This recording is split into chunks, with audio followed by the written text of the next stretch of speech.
Hello guys, today I'm going to tell you about that RaveDAO token. Now before we start the video, let's share my legal disclaimer. This video is only for educational purpose. Do your own research for the investing. According to the white paper, RaveDAO is a Web3 native entertainment protocol that merges real-world electronic music events with blockchain technology to create a decentralized community on global ecosystem.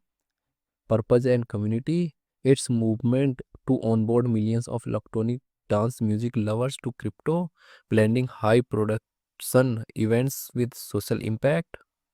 Decentralized infrastructure. It operates through a global network of locally run captures similar to TEDx under a shared brand and IP.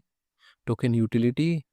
The RAV token is the ecosystem utility assets required for staking by organizers, vendors, and assets, and used by fans for access and rewards. RaveDAO token total supplies 1 billion and circulating supplies around 239.17 million RAV token. RAV token is listed on popular centralized exchanges like Coinbase, Binance Alpha, A.io, BingX, Kraken, and other exchanges. If I share my opinion with you, then this project up to 85% chances is that it is a legit or good project. So guys, don't take my opinion as financial advice. Do your own research for the investing. Thanks for watching.